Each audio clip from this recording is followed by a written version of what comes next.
A very warm good morning to one and all gathered here. Today, we have gathered for the third session of Explorigate, the research webinar series organized by the IQAC and the Research and Consultancy Cell of Vimla College, Thrissur. And as the name suggests, Explorigate blends the words explore and investigate, which are the two main functions, or rather the two main actions that are conducted as part of research.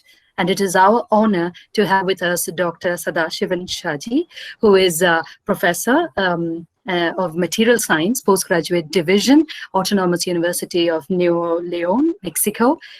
And this webinar, being a confluence of minds that seek true knowledge, above and beyond being a simple platform that will engage in discussions, also has been envisioned as a space where a spark might be thrown off that will lead to greater understanding of the subject and newer interpretations, and of course, as a small, humble step towards a better and a brighter future. So on that note, may I call upon Dr. Malini K, Head of the Department of Physics, to welcome the gathering and introduce the chief guest, the resource person for the day. Over to you, Malini ma'am, please. Thank you, Maya. A warm good morning to one and all. So, resource person of the day, of today's webinar, Dr. Sadashivan Shaji, IQAC coordinator and the vice principal of Vimla College, Dr. Minimol K. Jose, participants of this webinar from other institutions, my dear colleagues, dear students, dear researchers, a warm good morning to one and all. So today we are meeting again in the online platform as part of the webinar series Explorigate, conducted by IQAC and Research and Consultancy Cell of Vimla College. So Explorigate, as Maya has already explained, it is to explore and investigate. That is what is actually meant by research, and that is what is actually expected from the researchers. So today, as part of this series, we are going to listen to a talk by Dr. Sadashivan Shaji. So Dr. Shaji will be deliberating on his explorations and investigations on nanomaterials, and his talk, entitled Pulse Laser Ablation in Liquids, Nanomaterials to Thin Films and Their Applications. And it's my pleasure to introduce Dr. Sadashivan Shaji to the participants of this webinar. Dr. Shaji is currently working as a professor in Material Science and Postgraduate Division, Mechanical and Electrical Engineering Department of Autonomous University of Nuevo León, Mexico. Dr. Shaji, who is a good friend of mine, has completed his master's and doctoral program at Cochin University of Science and Technology.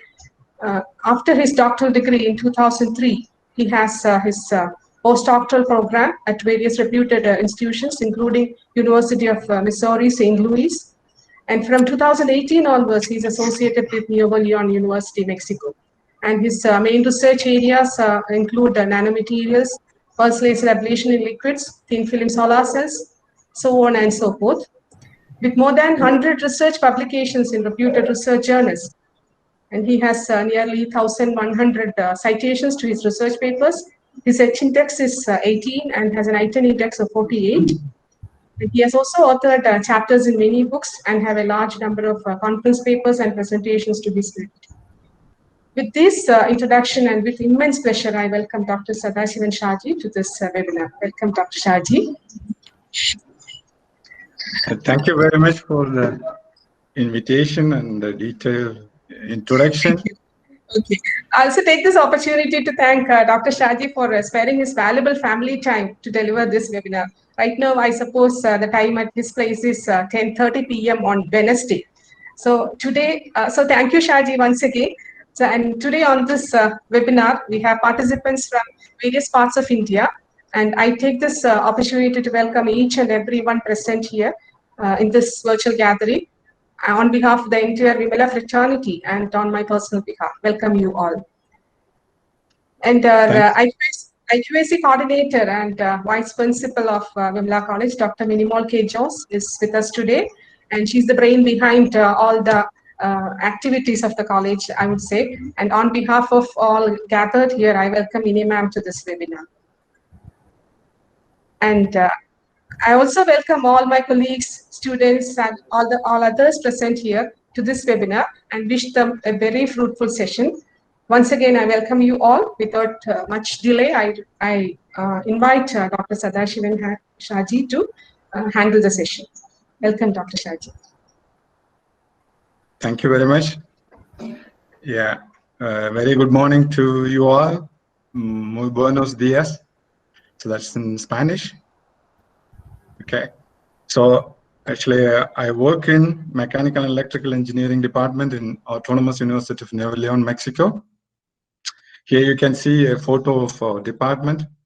This university, UANL, is the third largest public university in Mexico.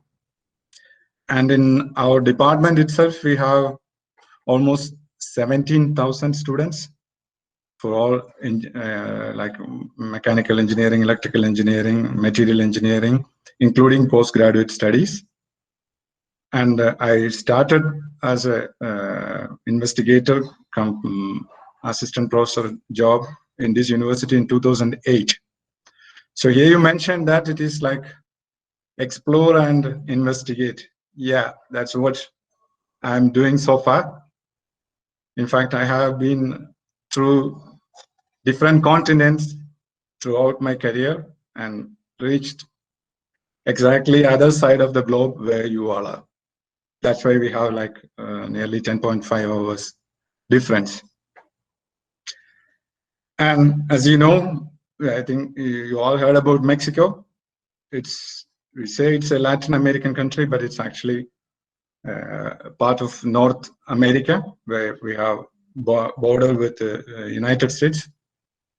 Because of Spanish-speaking people, we consider Mexico as a Latin American country. So, in fact, your HOD, Dr. Malini, is a wonderful friend of mine, very close friend. So when she invited me to give a lecture, the moment itself, I said, yes, why not? I'm ready. Thank you. Special thanks to you, even though it is formal. Yeah. Here, I'm going to present some of the results. Most of them are very recent results of my research work. The technique I use is called pulse laser ablation in liquid. I'm sure you all heard about lasers, which mostly like a diode laser. Here in this technique for laser ablation, we use pulse lasers of pulse width nanosecond or femtosecond or picosecond lasers. Those are the laser sources which we use in laser ablation. And there is laser ablation in vacuum, which is most common. We call it PLD, pulse laser deposition. In this case, it is slightly different. We do the laser ablation of the target immersed in a liquid. That's why it's called pulse laser ablation liquid. So what is the result? We can get nanoparticles or nanostructures, then like in a colloidal form, because the target is immersed in the liquid. So we get the nanoparticles dispersed in the liquid as an effect of ablation. So we characterize those colloids to find what is the material and what is its size and shape, its composition, etc. Then, yeah, there are applications for that as colloids, but for more advanced applications, we need to convert these colloids to thin films, especially when in the case of semiconductors, ceramic materials and all. So we tried to develop thin films of many nanomaterials, and we were successful in that, and also we made some devices too. So throughout the presentation, you can see some of the synthesis of nanomaterial by pulse laser ablation in liquid, then how we fabricated the thin films, did the characterization, and formed the devices for certain applications. Okay. So, as I mentioned, pulse laser ablation in liquid is a simple technique which we can use to obtain nanoparticles of metals, alloys, ceramics, semiconductors, metal oxide nanoparticles, etc. So it's a rapid synthesis, and the biggest advantage with this technique is that you can get nanocolloids or nanoparticles of high purity. Because when you synthesize the nanomaterials by chemical methods and all, there can be some precursors of the chemicals remaining, or as you know, the synthesis is not always very simple. The natural tendency is to grow in bulk. Well, when we have to obtain nanomaterials, which is of the size range, we say like 1 to 100 nanometer, we have to modify the synthesis process to restrict the growth of particles into bigger in size. So we have to limit the growth of the particle into nanoscale. That's what we are doing in the synthesis. So in chemical methods, we have to use some surfactants or agents like that, capping agents like that, to control the size of the nanoparticles, which is really not favorable for device applications as well as biological applications, etc. And when we have a capping over the nanoparticle, that completely changes the surface chemistry of these nanoparticles. While using laser ablation in liquid, we can have nanoparticles in common solvents like water, methanol, ethanol, simple alcohols, etc. So when it is in water, you can use it for so many applications, including biological and medical applications. So that avoids the toxicity of the surfactants and precursors in the nanoparticle synthesis. So you can do size control extra by adding surfactants to the solvent also. That was some of the earlier research works were focused on that, in controlling the size and shape using surfactants. But now mostly people are focusing on getting highly pure nanoparticles without surfactants. There is always a trade-in, trade-off, because when you have to have good size control, you have to adjust certain parameters that may affect large-scale productivity. But as you know, when it is nano, when we get uniform sizes, we get the special or novel properties for that. So in this case, laser ablation liquid, depending on the material you are ablating, sometimes it is less than a minute, or it can be up to 15-30 minutes. You can get high purity nanoparticles. And the minimum amount of the material is required, or that is enough to get nanocolloids.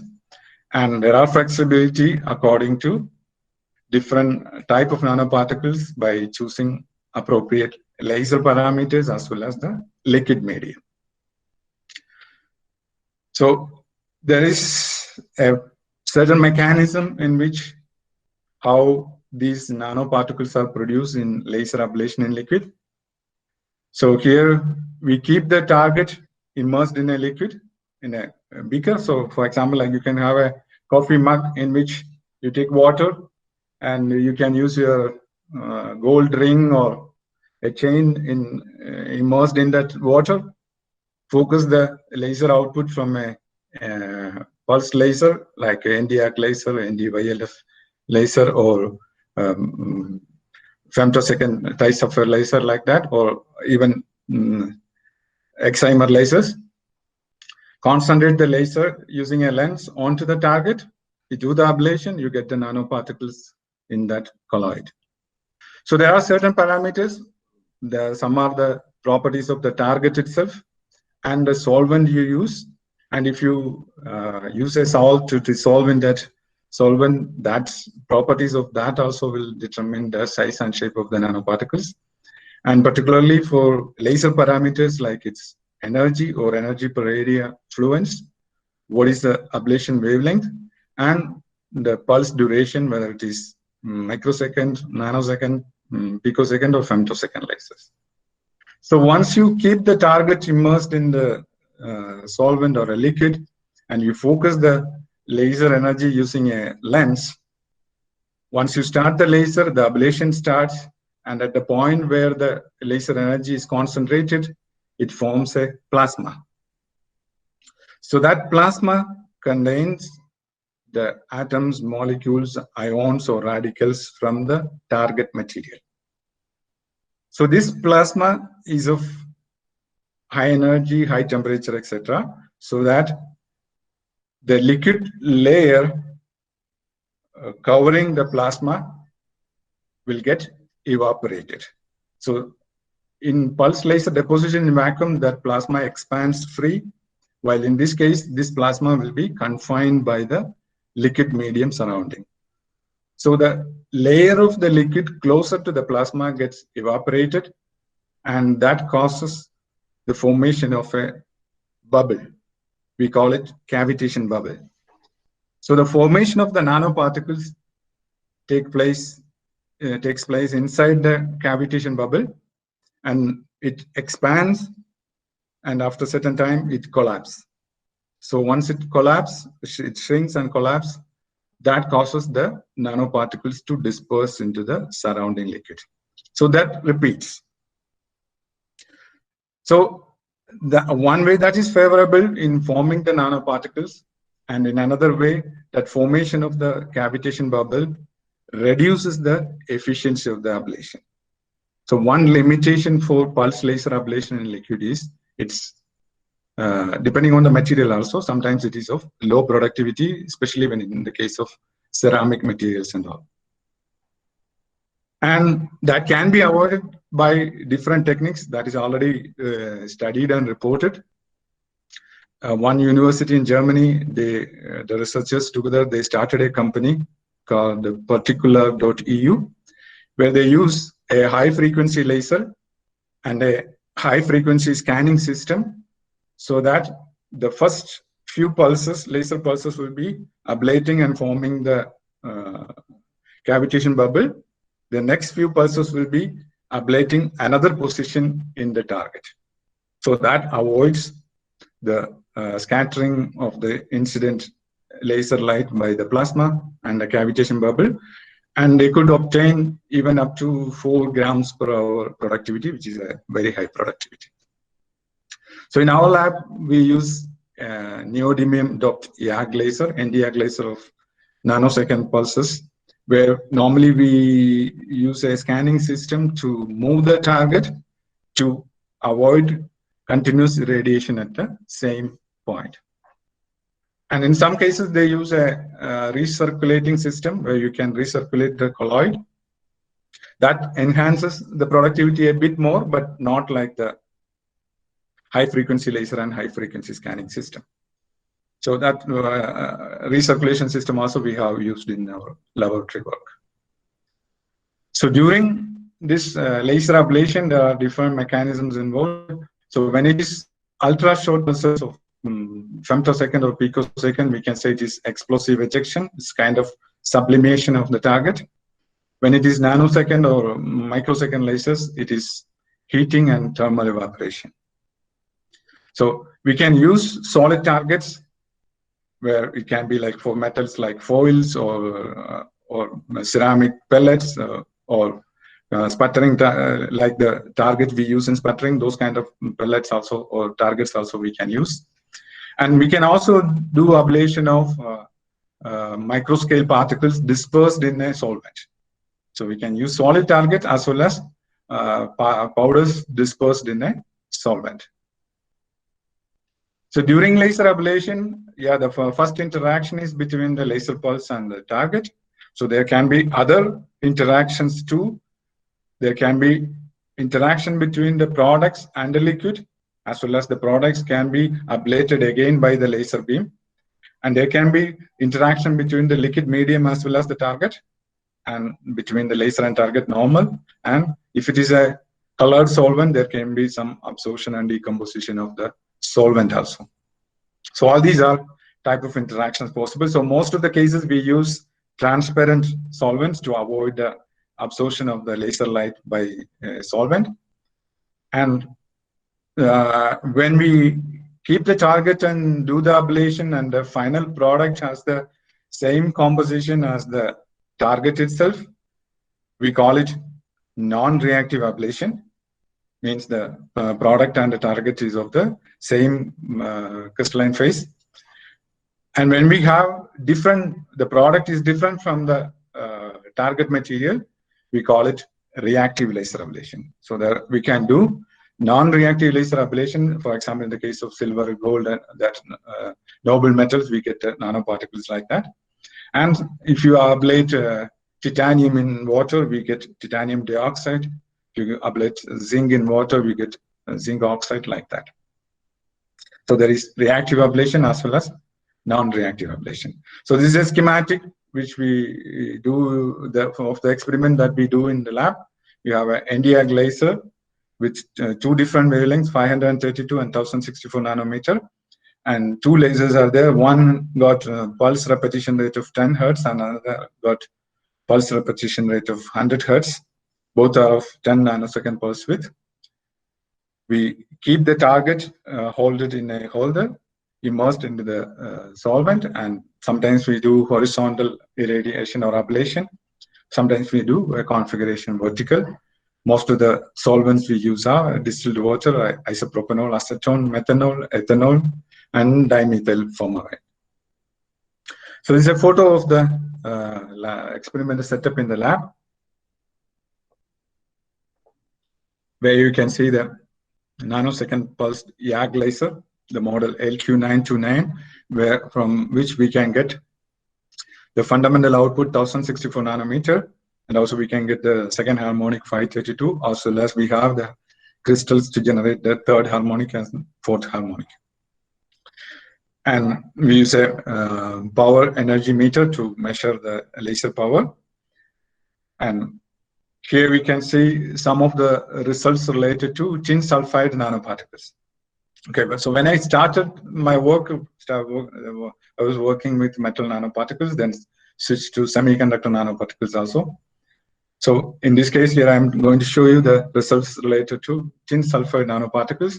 There you can see the photo of the tin sulfide target. It's a commercial target they use for sputtering. And here you can see the nanocolloids obtained in acetone when it is ablated by 532 nanometer as well as 1064 nanometer. So when we did ablation using 532 nanometer, you got a colloid with yellow in color. And when it was with the 1064 nanometer, it's all black in color. So here you can see the experimental setup and how we achieved the ablation procedure. So to characterize the materials, especially when it is nanomaterials, yeah, you have to go for transmission electron microscopy, where you can observe the particle size, its form, its shape, and size distribution, etc. And also there are advanced another analysis like a high resolution TEM, HRTEM, where you can get the lattice planes corresponding to the crystalline material, and measuring the distance between the planes, you can confirm which phase it is, what is its crystalline structure and all. And also you can do electron diffraction. It is called a selected area electron diffraction, in which you can get interplanar distances and confirm what is a crystalline structure. So like in XRD, here we can use selected area electron diffraction to confirm the crystalline structure, as well as high resolution TEM. And in normal mode of TEM, like bright field imaging and dark field imaging, you can observe the particle size, shape, and its form.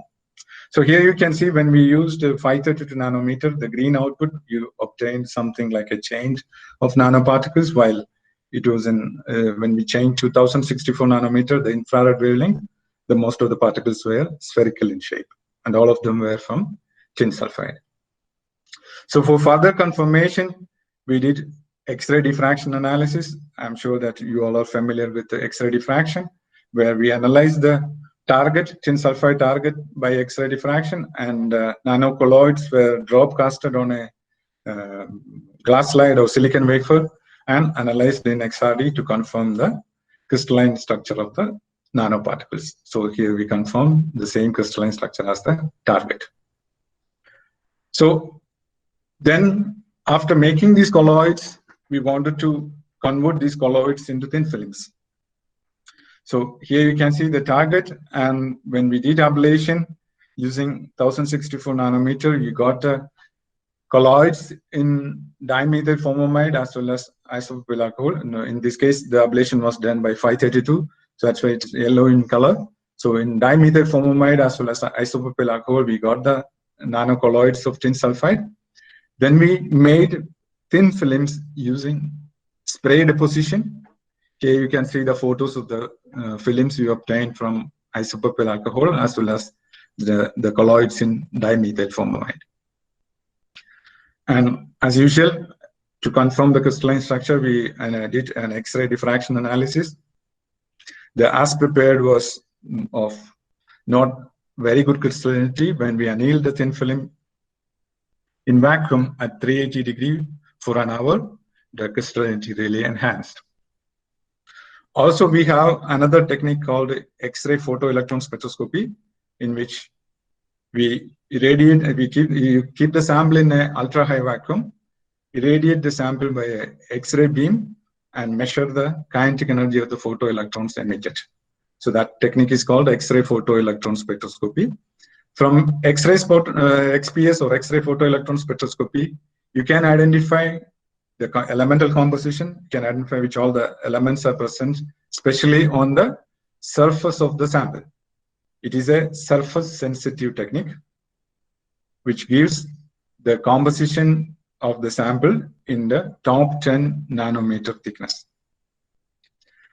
And with a low resolution analysis called survey analysis, you can identify what all elements are present on the surface from its photoelectron spectra, as well as you can observe some Auger spectra also. Then you can do a high resolution spectra analysis by selecting each of those elements, where you can get a binding energy versus counts the intensity of photoelectrons. And from the high resolution spectral analysis, you can confirm the chemical state of each element. So there is a fitting process and a calibration fitting, and you can estimate what is the binding energy of, for example, in this case, tin and sulfur, where it forms a doublet because of the spin-orbit interaction, where the peak positions, the peak binding energies confirm that tin is from the tin sulfide, and the separation of the peaks of the D3/2 and D5/2, that intensity ratio matters, as well as the full width of half maximum of the peaks. And the separation of these two peaks also help to confirm that element is tin in its chemical state corresponding to +2. +4. Then sulfur, you can see the doublet corresponding to P half and P3/2, and with the full width at half maximum and the intensity ratio will be 2:1, and you fit that and you can analyze that chemical state also corresponds to the sulfur in tin sulfide. So we analyze both films and confirm the chemical state by X-ray photoelectron spectroscopy analysis. Then we analyze the morphology of the films by field emission scanning electron microscopy. So you know that when we use nanoparticles, to observe the form and the shape of the nanoparticles, you have to use the transmission electron microscopy. And when, in some cases, we can observe the particles in scanning electron microscopy also, but you can't identify the crystalline nature or crystalline structure. For that, you have to do the high resolution TEM and scanning selector area electron diffraction. That is possible only in TEM. So in scanning electron microscopy, you can observe the surface morphology. Here you can see the morphology of the films obtained in dimethyl formamide. The top A and B shows the morphology of as deposited thin films, and after annealing, you can observe the morphology more or less similar. There is no big change in the morphology by annealing. And here you can see when we use the nanocolloids in isopropyl alcohol and deposit the film, we obtained a highly porous surface. It appears sometimes something like a layer and porous. And after annealing, we can observe a big change in the roughness of the surface. Then we measured the cyclic voltammetry for these two films, tin sulfide obtained by nanocolloids and isopropyl alcohol and DMF, and both of them showed almost similar cyclic motogram properties. So these are the colloids to thin film and its electrochemical analysis. So when we started to form thin films using spray deposition, this technique is really useful in forming nanocomposites. Why? Because we can obtain the nanocolloids of different materials and mix the colloid, then do a spray deposition so that we can form the composite. So in this case, we made tin sulfide nanocolloid by laser ablation using the infrared wavelength. So we got the dark colored tin sulfide nanocolloid, into which we added graphene oxide colloid. So graphene oxide is a 2D material, which is of highly conductivity and all. So we added the tin sulfide nanocolloid, graphene oxide to tin sulfide nanocolloid at different concentrations, volume ranges, and we deposited the nanocomposite by spray deposition. So here you can see a film photo, which is on a complete glass slide, and analyze the morphology by scanning electron microscopy, where we can observe the tin sulfide nanoparticles and the network kind of reduced graphene oxide after heat treatment or annealing. And then we formed a solar cell, because tin sulfide is a well-known semiconductor for solar cell applications. So when we formed a solar cell using this tin sulfide reduced graphene oxide nanocomposite, we got an efficiency of 2.32%. Here, so here you can see some additional steps corresponding to the characterization of these materials. Here is the tin sulfide colloid in isopropyl alcohol with 1% of graphene oxide. And here you can see the morphology of the as-prepared and annealed thin films. And as you know, Raman spectroscopy is one of the very useful characterization techniques to identify the crystalline phase or the phase of the material. Whether it is crystalline or amorphous, we can identify it in easily the phase of the material in Raman spectra. So especially for carbon-related materials, those D and G bands are very useful in identifying graphene oxide, diamond, carbon, etc. So we did the Raman analysis to confirm the presence of graphene oxide. And these are the photos of the films, and they are also analyzed by X-ray diffraction to know the crystalline structure. So we made 3 different concentrations, 1%, 0.5, and 0.3. So all those were characterized using scanning electron microscopy for the morphological analysis, and X-ray photoelectron spectroscopy to confirm the chemical state of each of those elements: tin, oxygen, and sulfur. Carbon also, because it is graphene oxide. So carbon, oxygen, tin, and sulfur. So when we did annealing, after incorporating graphene oxide, when we did annealing in vacuum, the graphene oxide became reduced graphene oxide, which we easily observe in the XPS analysis spectra. So that was the use of nanocomposite and forming solar cells. So in this work, we used tin disulfide SnS2 nanoparticles for hydrogen evolution reaction. And you know, production of hydrogen or hydrogen evolution is one of the very promising energy resources. And recently, there was an article published in Nature Catalyst. They're using a spinel oxide. They got very high enhanced efficiency for the hydrogen evolution. So those kind of results will be making this hydrogen as energy resource very popular in future. So we tried to synthesize tin sulfide nanoparticles. Related to that, first time we synthesized tin sulfide nanoparticles by a very short ablation time of 30 seconds. Here in this experiment, we fixed the ablation time to 1 minute and did the ablation at different laser fluence, means different energy in isopropanol and acetone. And we obtained the tin disulfide nanoparticles, and they were characterized by transmission electron microscopy, HRTEM, as well as selected area electron diffraction. And as I mentioned earlier, just with one characteristic peak of SNS2, we can distinguish the compound that is done by Raman spectra analysis. So in this experiment, we selected dimethyl formamide and did ablation at room temperature. Then we heated the solvent to 80 degrees and did ablation in that. And tin disulfide nanocolloid obtained at room temperature, we did a laser irradiation to do some fragmentation so that we could change the morphology of the particles. And all these were analyzed by TEM as well as electron diffraction and XPS to confirm the chemical state of the elements and its phase. And we deposited thin films using that and studied the hydrogen evolution reaction. And we observed that those nanoparticles which we fabricated by post-irradiation showed the maximum performance for hydrogen evolution. And we characterized by this using HER, hydrogen evolution reaction, and evaluated the Teiffel plots and all. And the hydrogen evolution we analyzed by illumination of a UV LED, and we observed that as the illumination time increases, the efficiency of hydrogen production increased.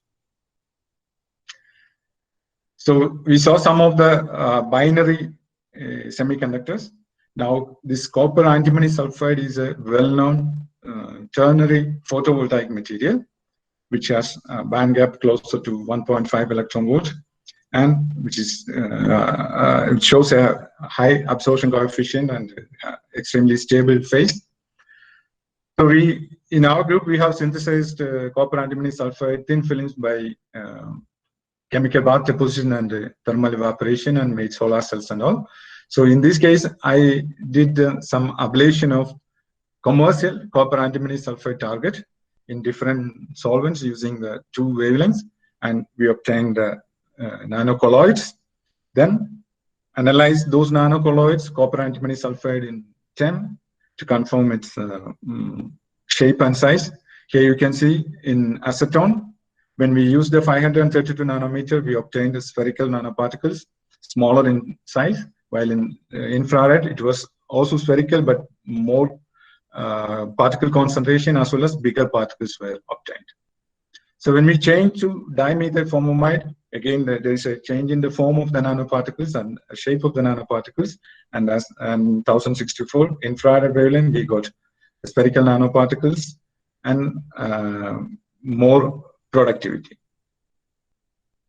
And in ethanol, when it's another solvent, with 532, we obtained finer, smaller spherical nanoparticles. And in infrared wavelength for ablation, we obtained much bigger nanoparticles attached like a chain. And all these were highly crystalline, and they were copper antimony sulfide itself. So to confirm the crystallinity, we analyzed the target as well as these nanocolloids obtained by 532 nanometer. We drop casted the colloid on glass substrate and or silicon substrate and analyzed them in XRD, and all of them showed very good crystallinity, which was the best in dimethyl formamide. And we analyzed the samples as well as the target in Raman spectra, and that also helped to confirm the crystalline phase present. Then we analyzed the nanoparticles obtained in all the solvents. Just I'm giving you one example. For using X-ray photoelectron spectroscopy, we confirmed the chemical state of copper, antimony, as well as sulfur. We did all the fitting and calculation and confirmed that those values obtained are perfectly in agreement with the target. Then we used spray deposition to form the thin films of copper antimony sulfide.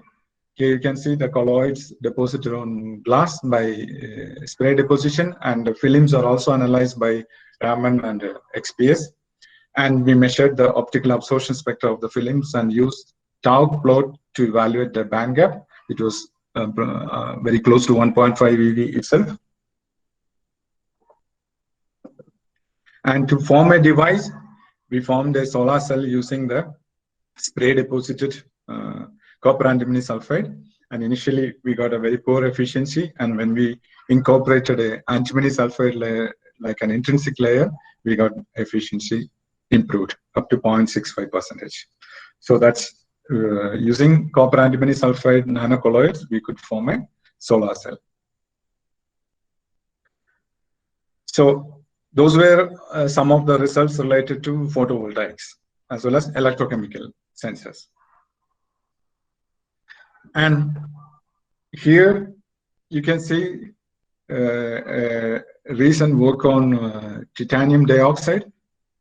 You know that titanium dioxide is a semiconductor, which is transparent semiconductor because of its high band gap of 3 or 3.2 electron volt.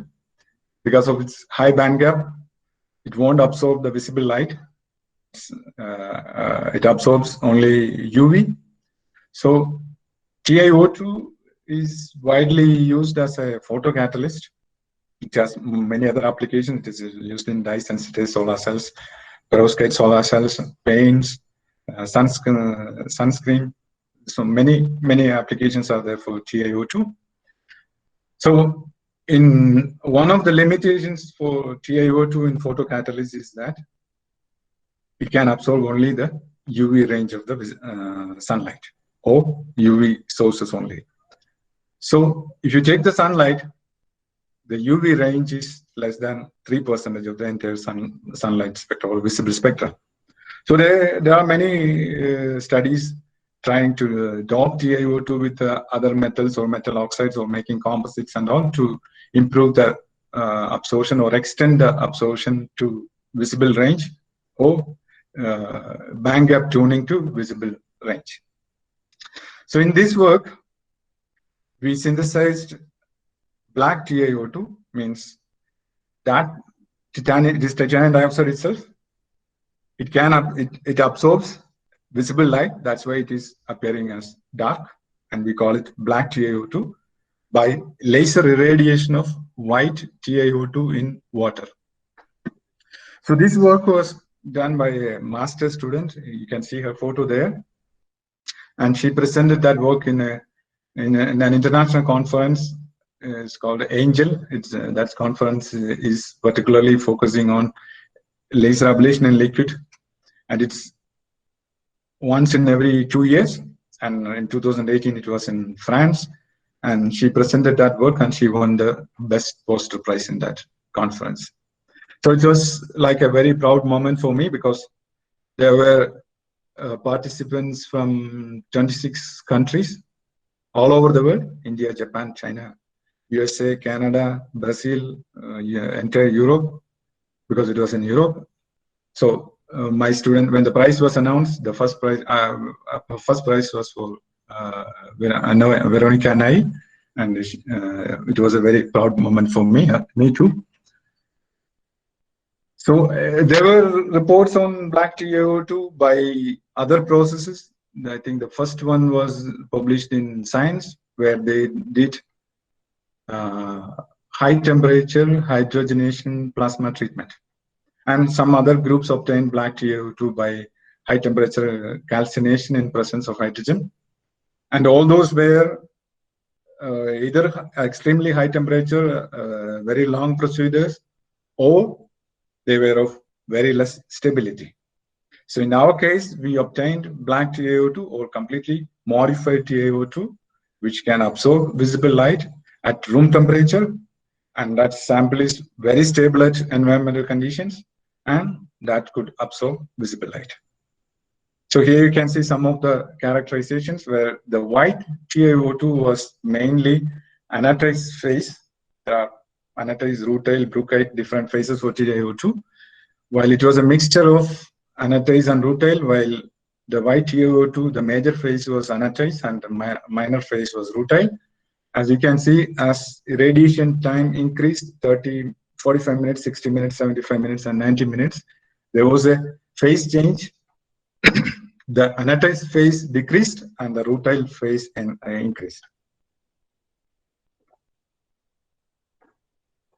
which was very evident in the XRD. Actually, in the article, we have reported how much is the quantity of anatase and rutile phase in each sample by Ritfield analysis. Then we characterize the sample by Raman spectra also. So the black one showing the spectrum at the bottom shows the Raman spectra for white TiO2, and there was a presence of Raman peaks corresponding to rutile phase, and that peak corresponding to anatase phase was decreasing. And here you can see the morphology by scanning electron microscopy. The white TiO2 was commercial TiO2, and morphology was like a cube. As we continued irradiation in water, 45 minutes or so, it is completely, the morphology is different.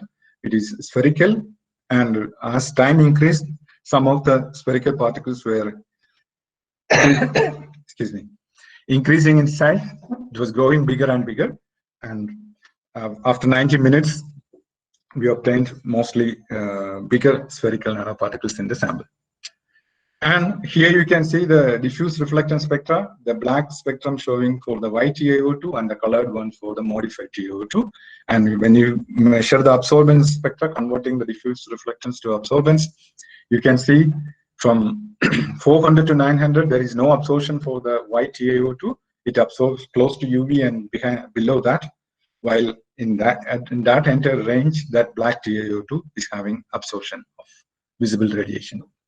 And we evaluated the band gap, where for white it was 2.98, means 3 electron volt.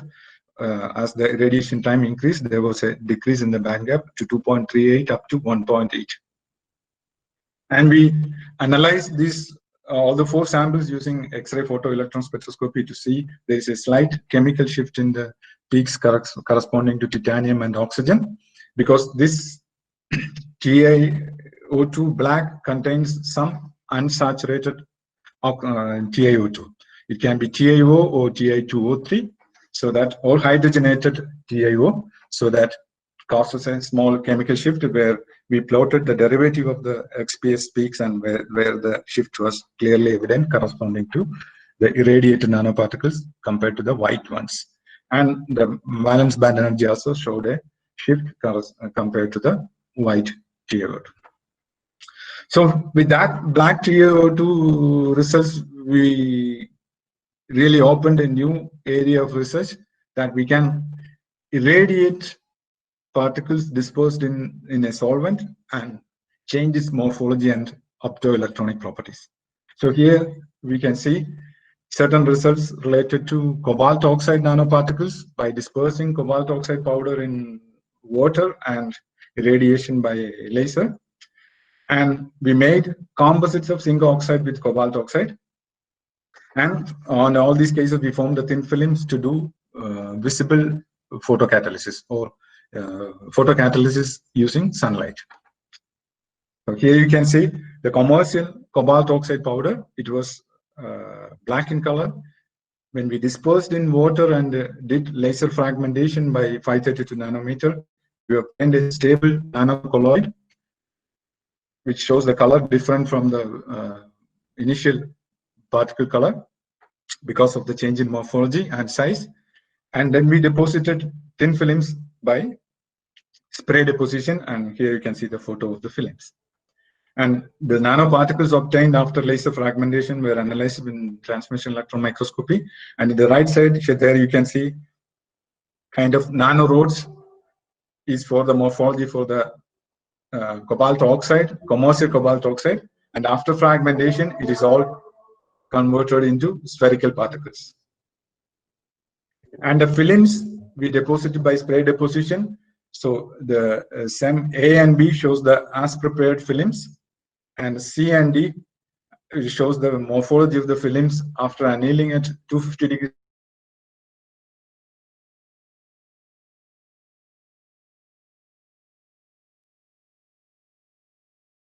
Commercial cobalt oxide as well as the nanocolloids, and these films as prepared and annealed, all were characterized by X-ray photoelectron spectroscopy to know the chemical state of each of the elements, to confirm that it is CO2O3, cobalt oxide itself. There is also COO as well as CO3O4, but we confirmed these are of CO2O3. And we also did XRD. So then we studied the photocatalysis using the films we deposited. So here you can see the commercial cobalt oxide. It was not decaying the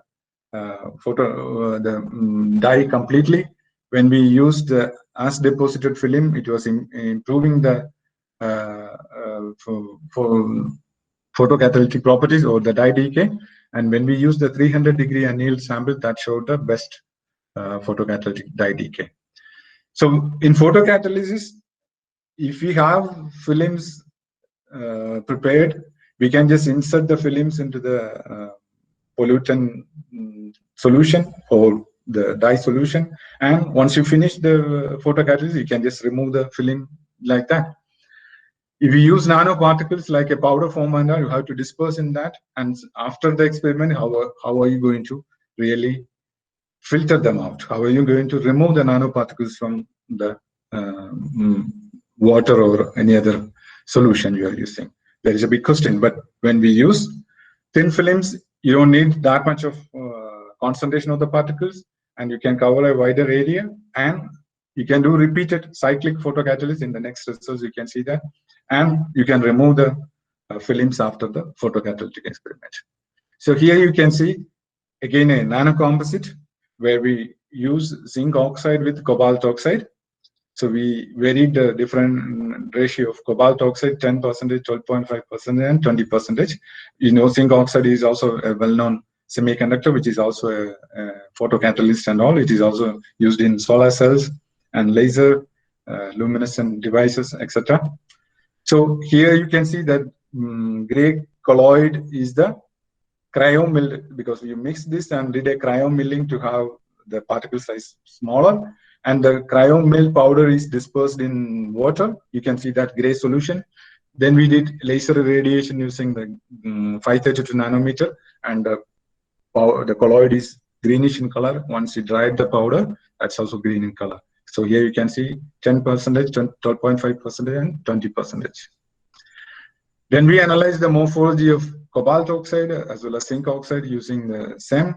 And here, the figure C shows the cryo-milled powder morphology, and D, E, F, G, H, and I, they show the morphology of the nanocomposite after laser irradiation.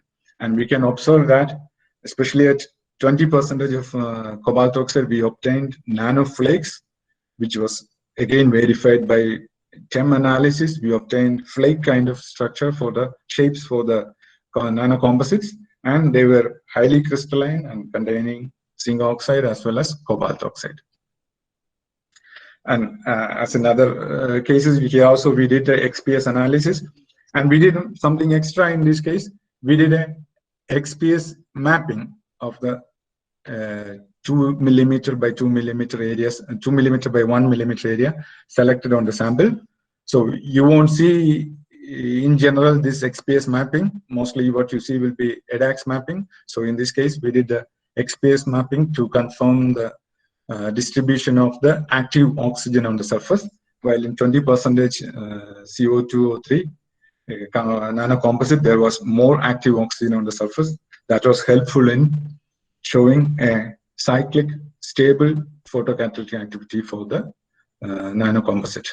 So here you can see the nanocomposites visible light photocatalysis. There you can see for 10% and 12.5 and 20%, where initially it was 93, 97, and 98%. And for 20% CO2-3, even in the third cycle of experiments, it was maintaining 92% decay efficiency. And this is all done by using a solar simulator, so that completely visible light is used for the dye decay. And some images show the morphology of these films after 3 cyclic evaluation of photocatalytic properties. So as I mentioned, when I started laser ablation, I did some experiments with metal nanoparticles. So here you can see silver nanoparticles, the nanocolloids in water or sodium sulfate solution. They were stable, and here you can see the gem images corresponding to that. And here you can observe the plasmon absorption corresponding to silver nanoparticle, which is focus, which is peak around 400 nanometer, which was synthesized in different ways, and all were crystalline spherical particles of silver, which is confirmed by the TEM analysis. And here you can see how is the nanocolloid of gold, which is like this kind of color, and all were spherical nanoparticles, and confirmed the crystalline nature by HRTEM and SAED, as well as here you can see the morphology of the gold nanoparticles we have synthesized. So silver and gold. Okay, so here gold plasmon absorption is around 530 nanometer. That is the plasmon absorption corresponding to gold nanoparticles, all were highly crystalline. And here you can see the color of the colloid corresponding to a bimetallic nanoparticles. It's silver and gold bimetallic nanoparticles. This bimetallic means when you take one particle, you have certain part of gold and a certain part of silver as the composition. And here you can see the nanocolloids we obtained for gold, silver, bimetallic nanoparticles in distilled water, ethanol, methanol, and isopropanol. This is one of the latest project I'm working with, which I got a funding to develop coatings of bimetallic nanoparticles by pulse laser ablation and electrophoretic deposition technique. So these are the preliminary results, which was part of a master student's thesis, where we characterized this one, and then we measured the plasmon absorption or absorption spectra or extinction spectra. There you can see when it was pure silver, it was peaked around 400 nanometer, and when it was pure gold, it was 530 nanometer. And in all these cases, the plasmon absorption is in between that of silver and gold. So if you mix this silver colloid and gold colloid, you won't get this plasmon absorption. So because this absorption shows the shift in the plasmon absorption from silver as well as gold, or in between that of silver and gold, is because of the bimetallic presence of the bimetallic nanoparticles. Yeah, further we analyze this morphology by TEM, observing most of them are spherical, and when we change the liquid medium, there is a small change in the shape and size of the particles, and we analyze each individually. So we selected one particle and analyzed by ADAX, where it detected gold as well as silver, and analyzed by HRTEM as well as selected area electron diffraction. Here again you can see that gold HRTEM as well as silver HRTEM, they are the particles linked together. And by selecting one particle, you can obtain silver as well as gold identified. So all these are bimetallic nanoparticles of silver and gold. So then these particles were again verified its composition by X-ray photoelectron spectroscopy, where we identified the presence of silver in its elemental state as well as gold in its elemental state, and we quantitatively evaluated the composition, which was very close to the target composition. There are actually various parameters. You just do ablation with one condition, you may not get the exact composition. You may have to try different ablation fluents to optimize the composition closer to the target. Then electrophoretic deposition is a very simple film deposition technique, which is a very cost-effective technique too. You take the nanocolloid and insert 2 electrodes and apply voltage to that. Then you can get electrophoretic deposition, because the electrophoretic deposition is totally different from electrolytic deposition. In electrolytic deposition, that is by ions. Here, the charged nanoparticles move towards the opposite charged electrode. That's how we obtain the film deposition. The limitation is the substrate you are using to deposit the film should be conductive one. So we can do it on all metals or conductive substrates. There are various parameters, which is like the voltage you are applying, what is the solvent, what is the particle size, what is its zeta potential of the nanocolloid, etc. So as a trial, first we did deposition of silver on silicon wafer. Here, the left side, you can see the surface morphology of the silicon wafer. And in the middle, after one deposition of silver on silicon wafer, and the rightmost is, after one deposition, there were some some area without deposition. So once we repeated the deposition, we got a uniform coverage of silver. So that was a trial first. Before going to bimetallic, we were trying with just silver nanoparticles. And we analyzed the film by XPS depth profiling, where you can know the composition by removing a small layer by layer thickness by argon ion etching in XPS and measure the spectra to make sure that that element is present throughout the depth. And we did a mapping also to show how the concentration of these particles on the surface. Then we tried bimetallic AgAU on a steel plate, where we obtained deposition and identified silver as well as gold by EDAX mapping. And all those fillings were also characterized by XPS. Here, silver gold on titanium surface. So it's a titanium sheet over which we deposited the bimetallic coating, and the presence of nanoparticles were confirmed by a EDAX mapping. And as I mentioned, all these were analyzed by XPS also. Here, we used silver titanium, where a bimetallic target of silver and titanium.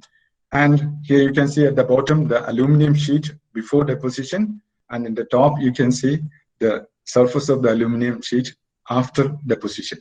And we analyzed the coating by XPS to confirm silver and titanium on the surface. And here there is a photo. That's a titanium rod over which we deposited silver and titanium. You can see that once you have a bimetallic nanoparticles, the tone, its mechanical properties, color, everything is totally different from that of either that of gold or silver. So imagine you have a iPhone or a MacBook or your laptop, you want a special color coating over that, yeah, you can go for this bimetallic coatings. Or some ornaments and all, you need a jewelry, you need a different color than normal one, or vehicles with different colors, yeah, you can go for this bimetallic nanoparticles coating. Here you can see the coating on a titanium rod. The advantage of electrophoretic deposition is that you can use any form of the substrate. It can be a rod, it can be a pipe, but only thing is it has to be a conductive one. So here you can see the coating. You can see that it is not the perfect one. There are some cracks and all, but after the deposition, you can do thermal treatments or a plasma treatment to avoid these ones and improve the mechanical properties of the coatings. And as a part of a collaboration, once one professor from another university asked me, can I synthesize these nanoparticles in oils, in certain oils? They are vegetable oils. We have here sunflower oil, corn oil, then mineral oil. I think the last one is soybean oil.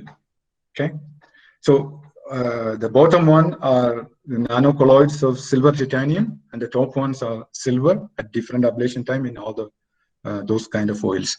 So they do thermal studies of nanofluids, as well as especially they asked in oils to study the lubricant properties. Okay, so for a collaboration, I made this nanocolloids of silver and silver titanium in different type of oils. As I mentioned, sunflower oil, vegetable, then corn oil, soybean oil, and mineral oil, which is used as a lubricant in automobiles. And of course, I have to acknowledge the funding, especially the money is very important. The CONACYT means like DST in India, that's the national funding agency for 3 projects. My first project as a young investigator, which I bought a laser and started laser ablation, and another second project, which with collaboration with the biology department, I did a study on effect of silver nanoparticles improving the storage time of fruits and vegetables. It was an interesting study where we got some good results with that. And the latest one is the development of bimetallic coatings and its characterization by laser ablation and electrophoretic deposition. and also small funding from the university and the research centers. And a big acknowledgement goes to my students and collaborators. Yeah, a lot of students helped, motivated me, and a lot of other friends and collaborators too. Most of my collaborators are my friends too. And here's a list of collaborators where I have to particularly say the first person, Dr. Fumitaka Mafune from University of Tokyo, who first time told me when I met him in first time in a conference that he really motivated me, saying that you can do a lot more than what you are doing right now. And after a year, he visited my lab and he talked to my students and he invited me to University of Tokyo also. So, and Stefan from Germany, Dr. Uman Varghese from University of Houston, there is Dr. Norma, Dr. Eduardo, Dr. Maria, Dr. Jaime, then Dr. Laura Peña, Dr. Elva, Dr. Selene, Dr. Rafa Mercado, Dr. Jose, and Professor Anandaraman from Cochin University of Science and Technology, who was my teacher and a big motivator for me, Dr. Sriram from CLRE Chennai, and my friend Santosh Kumar from NIT Trichy, Dr. Reena Tara from UC College Alva, Dr. Anila from UC College. They are my friends and collaborators, and Dr. Manjuti, a very close friend of mine, and from Sri Shankara College, Kalari. There are many more, so I didn't include all this old list, which is still I am using. And you can see our latest results and including some articles in this Facebook page, NanoSol UANL, where sometimes you can see videos of our experiments and results in the lab also. Gracias means thanks. Thank you for your attention. Bienvenido a Monterrey means welcome to Monterrey, Mexico. And I will be happy to answer your questions and comments.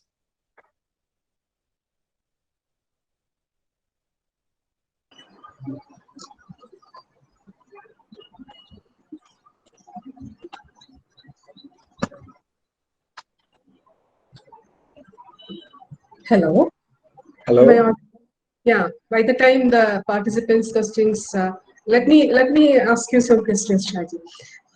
So you were talking about pulse laser ablation and using targets. And what is the thickness required for the targets?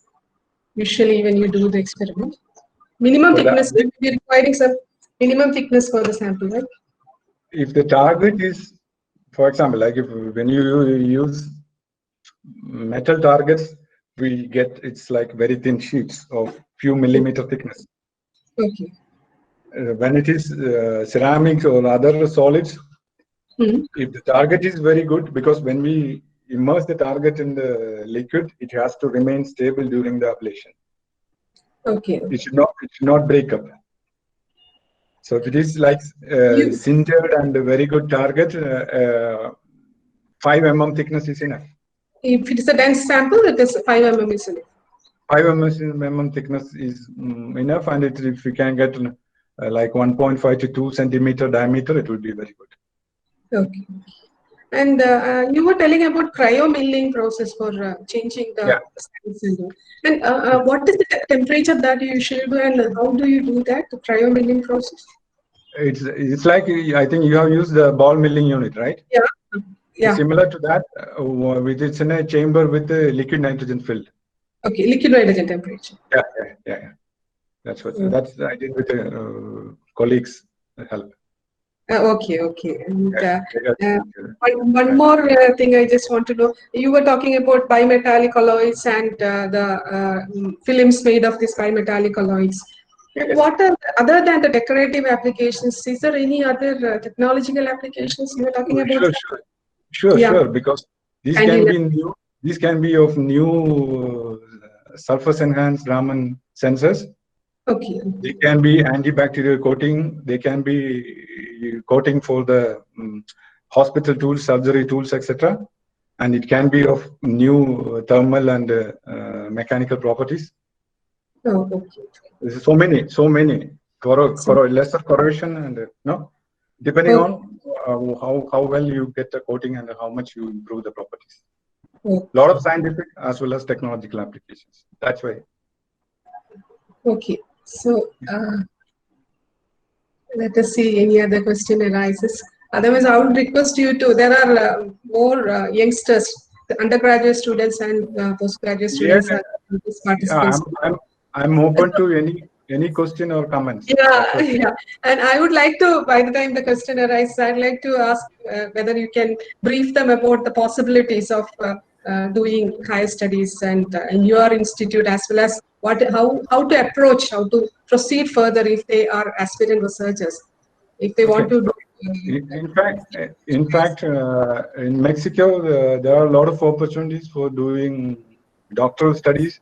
Here, even the master's studies is also with a fellowship. But masters, the classes are in Spanish. As you know, the Mexico, the language is Spanish, so it is a bit tough for the students from India. So we get international students from Latin America for the master's studies. Mostly Indian students are here for PhD. So during PhD, they have to learn a bit Spanish, but some classes are in English, or they can study the topic in English and write the exam, attending the classes in Spanish also. And the selection is through some written exam and interviews. You have to contact a professor who is working in your area of interest and request for a postdoc position, doctoral position. And you have to prepare a project protocol, and that you have to present through the Skype or sometimes it's only interview based on that project protocol. And there is Autonomous University of Mexico. That's the biggest university in Mexico, which is in the 200th in the ranking in the world also. And there are private universities also best in Latin America in management studies and engineering technology. But those are there are also the postgraduate studies are with fellowship. You don't have to pay any tuition fee.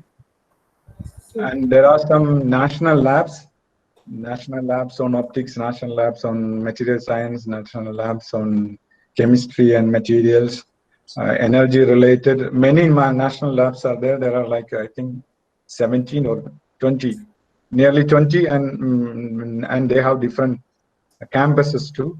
So there also you can look for doctoral studies. Those national labs are very well equipped. See, here itself, as I presented some research, we have scanning electron microscopy, transmission electron microscopy, XPS, Raman, AFM, all characterization techniques, and all those national labs have their abundant of facilities. So the thing is that the first thing, you have to have a positive attitude to explore and work Investigate. Yeah, work hard. As you know, my area was physical chemistry, laser spectroscopy. Yeah, I know.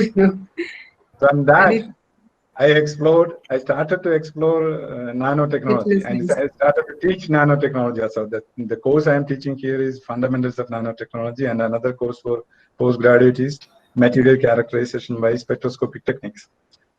Then doing nano, and then from there we started to do additional things, and I can say that our group is the first group in synthesizing nanoparticles of metals, binaries, ternaries, as well as quaternaries in the world. Yeah. We have successfully synthesized that, and I'm the first person to start this technique in Mexico also. And I'm very happy to see the work that you are doing over there, and proud of you, really. Thank you. Sir, yeah. Okay, Vinny, yeah. Sir, I have a question for you. Myself, Mini Krishna. I have a question for you. You are from CUSAT, right? Yes, I am from CUSAT. Okay. I saw work with zinc oxide, and cobalt was daubed into it. That's not, it's a composite. So how is it? Is it done with laser ablation itself? And if so, how you manage the target, how you will be doing the target? In this case, we disperse the powder in a solvent. Here it is water. Okay. You just sonicate it, ultrasonication. Okay. Disperse the water and do laser irradiation. Okay. Not, So there is not, no target. not ablation. Oh, okay. It is not ablation. Yeah, it is laser irradiation. I was just wondering how cobalt 10%, 12.5, all those, how you can manage all this with the target. No, that's a mix of, you take certain weight of zinc oxide and certain weight of cobalt oxide. The powder is, we did a cryo milling to reduce the sample size, particle size, and then disposed in water with ultrasonication and it did the laser irradiation. Okay. Yeah. Okay, sir. Yeah. Is it possible to do some ternary oxide materials using this pulsed laser ablation? You did a ternary sulfide material. Yeah, I did ternary sulfide. I did some ceramic also. Okay. Hercinite ceramic materials also we did. You want? Can you repeat the question? Is it possible to have some ternary materials? Mostly, I have most of the materials, they are binary in nature. So ternary materials, you talked only about say antimony sulfide. One antimony sulfide. Copper antimony sulfide. Yeah, I also. Any other ternary materials we can do in the same method? Yeah, if that material is synthesized in the lab, we can. It's like a powder. We can dispose in that and do the irradiation to have nano. Ternary oxides is possible. Is it possible to do? Yes, oxides are possible. Okay. Dr. Anandaraman's student, Archana. Archana did a ternary oxide. Okay. Yeah. We can do ternary oxides. And while you were speaking, you told about a quaternary type also. Yes. What are those materials? How you make it? It was commercial copper Indian gallium selenide. I bought the target and made the nanoparticles. CIGS. Okay. CIGS. Yeah. Okay. So thank you. You're welcome.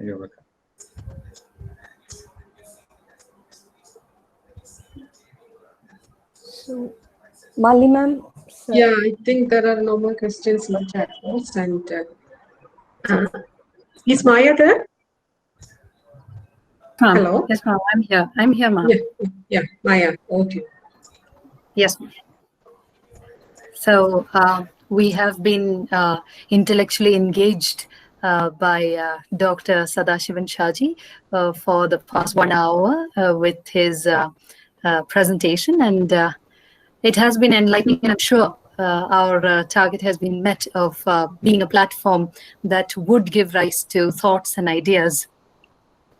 And now I have the pleasure of inviting Dr. Veena Gopalan E., Research Supervisor and Assistant Professor, Department of Physics, to express the gratitude of the entire college and the audience to our resource person. Veena ma'am, over to you. Good morning, one and all. I'm very happy to propose about thanks in this program, that is Explorigate, organized by the IQAC and the Research Consultancy Cell of Yamuna College. So it's my duty to thank each and every person who is involved in organizing and the complete fruitful completion of this program. So first, I would like to thank the most respected, that is our resource person, Dr. Sadashivan Shaji, Professor, University of Nuevo Leon, Mexico. Shaji sir has presented us with a wonderful presentation in which he has explained to us the different aspects of thin film formation from nanocolloids. So he has explained to us first how we can prepare the nanocolloids using PLD, that is pulsed laser deposition. And he has dealt with all the details of the characterization techniques involved in the processing and fabrication of the thin films. and he has presented it in the most sincere and detailed manner that anyone working in the material research will get a lot of information regarding all these a wide range of materials. I was also enjoying the different aspects of research, the quality and the productivity of research. As a researcher working in the area of material science, it is also a motivating and inspiring fact for all of us working in this area. So I thank you, sir, on behalf of IQAC and the research and consultancy cell. We extend you our sincere gratitude, sir, for your wonderful presentation in this webinar. Thank you so much. Then a special thanks from the Postgraduate and Research Department of Physics for inviting our invitation. We had been planning for this webinar, and we have been asking to Maldives when Shaji sir will come and give us a seminar. So she made it possible. Next, I would like to thank our principal, Dr. Sustainable, and our vice principal, Dr. Meena Moljos, and all the research and consultancy cell members for organizing such a wonderful seminar to explore more and more research in different areas of science and arts. Now, a special thanks to Dr. Malini A for always providing us with these wonderful programs, whether it is normal college days or COVID days. She is always in front, providing us with such wonderful surprises. Next, I would like to thank all our colleagues involved in organizing this program.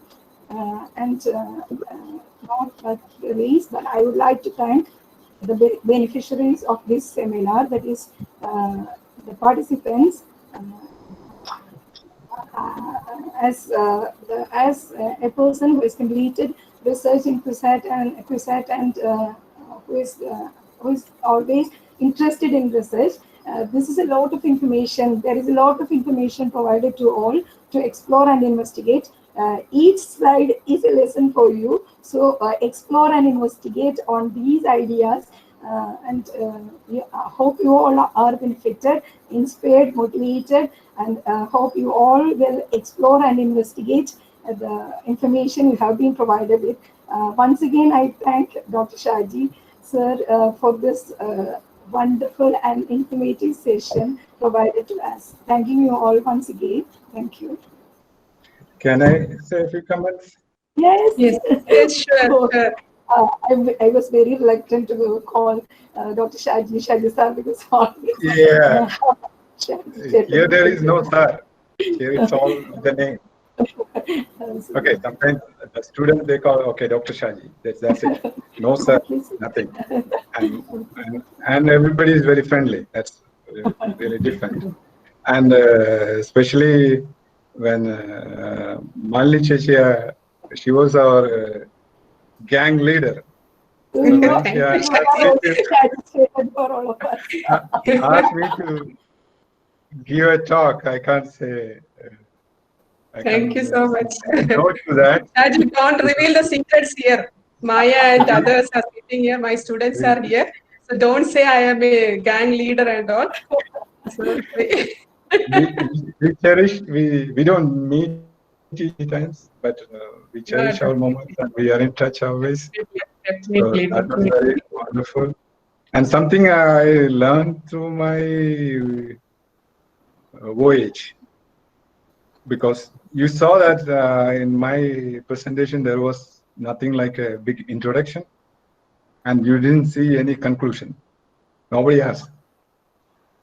Right? Yes. Because my voyage continues, not yet concluded. And research is always like that. Research is always like that. You make some conclusion that is very relative. Somebody else can come with a better conclusion, and then your conclusions are no more valid. So something else also I learned through this journey in life is not important where you are. What is most important is what you are doing. You just dedicate to what you are doing, enjoy what you are doing, results will come naturally. That's what is my experience. Exactly. That's That it. is so You nice don't of you. learn the fundamentals, apply it yourself, think for some crazy ideas, read more literature, and you can do a lot more. Everybody can do. I know that there are sometimes difficulties because of the facilities and all, but still try to do like a team. You know, so from one institution to another institution with collaboration, we can do a lot more. So there are so many people motivated me in this kind of research, because it's not easy to maintain the same interest and momentum always.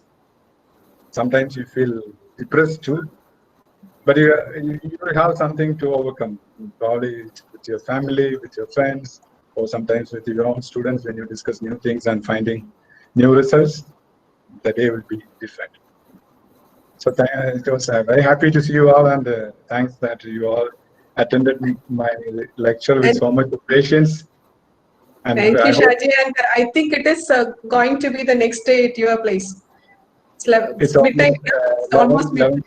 Yeah. 11:55. 10:55. Okay, so you guys have a good day, and bye-bye. Okay, good morning and good night and good morning. We have to say both at the same time. And thank you so much for joining us once again. Thank you. Thanks for inviting me. Bye. So, Hello. Yeah, Maya. thank you, Veena ma'am, for the vote of thanks. And of course, once more before we conclude, a word of thanks to the IQAC and the Research and Consultancy Cell, along with our respected principal, and of course, Dr. Shaji.